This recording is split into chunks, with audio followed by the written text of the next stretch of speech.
Thank you for the introduction, Dean Steele, and thank you, Mercedes, for a truly inspirational message. Thank you to the School of the Arts and Architecture for the opportunity to tell my story and the part that UCLA has played in it. I grew up in Sri Lanka, a tiny island off the southern tip of India, a place most people can't point to on a map of the world. When people do know Sri Lanka, it's often because of the civil war that gripped the country for 30 years. I was born into this war, and it was just a fact of life. Military checkpoints, anti-aircraft missiles, and suicide bombings were normal. I had not been near the battlefront. I had not lost anyone I loved, so it had not really affected me, is what I told myself. It's been over a decade since the end of the war, and it's taken just as long for me to be honest with myself about its impact on my life. Sri Lanka is also a former Portuguese, Dutch, and British colony, and the side effects of colonization and war still linger. Modesty is a trait that is highly valued, especially in women. Advocating for oneself is often framed as bragging. This cultural conditioning has made it really hard for me to talk about myself. It even makes it hard for me to feel proud of my work. It wasn't surprising then that being asked to give this speech made me feel extremely uncomfortable.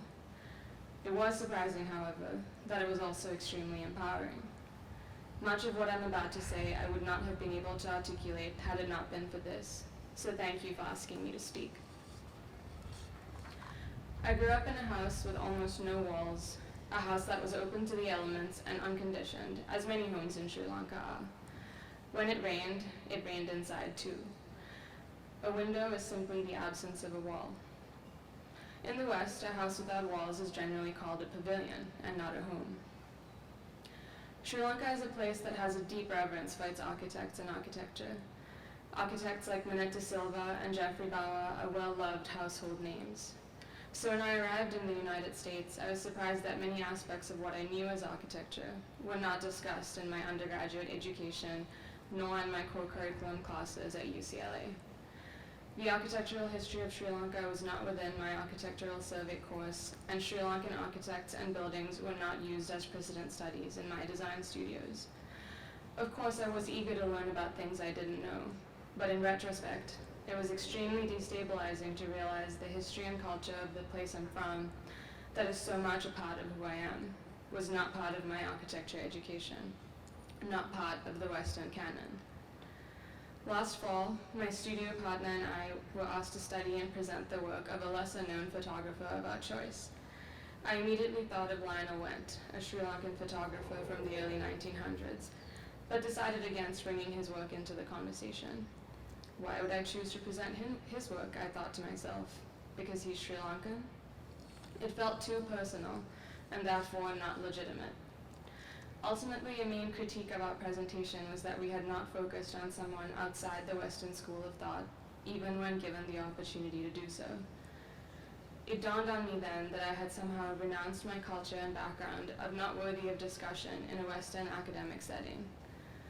The years of not hearing about Sri Lanka within the academy had conditioned me to think that there was no place for Sri Lanka there. In the midst of learning about other perspectives, histories, and cultures, I think I lost myself. This was a turning point in my time at UCLA. I realized that difference, whether in point of view or life experience, is an asset. And in order to bring my culture and background into the conversation, I needed to first have the courage to talk about it. UCLA gave me that courage to speak, in classrooms, to professors, in student groups and studios. Looking back now, even when I thought I had no voice and was unsure of my perspective, my work, to varying degrees, was speaking for me. It articulated what I could not. UCLA provided a place that nurtured my work, my voice, and my perspective. My teachers have expanded my notion of what architecture is and what constitutes an architectural problem. Jake Matadiao taught me that it's okay to break the rules for the betterment of a project. Dana Cuff taught me that design is deeply political.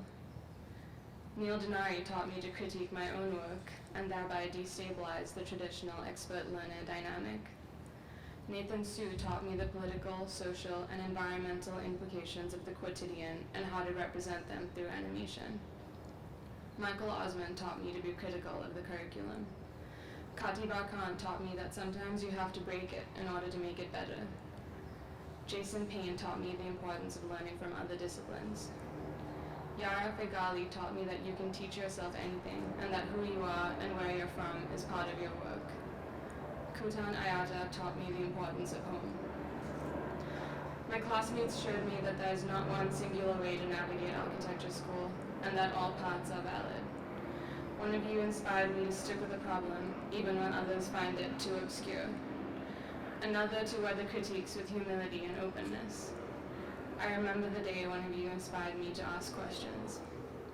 So many of you inspired me to fight for my values, even when they're not the status quo, to stay true to myself and where I'm from. Many of us have not been able to travel home for the last few years. Home for me, as I've said, is a place without walls, open to the wind and the rain and the sunshine. It is ultimately a place of freedom.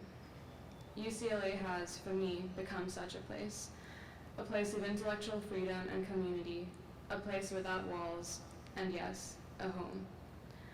It has given me the space and perspective to understand more about where I come from, to recognize, for instance, the way the war affected me. And conversely, it has given me an opportunity to bring more of what I know about Sri Lanka into the discipline of architecture. For all these things, I am so grateful. Congratulations to the graduating class of 2022. Thank you all for making this my home and sharing it with me.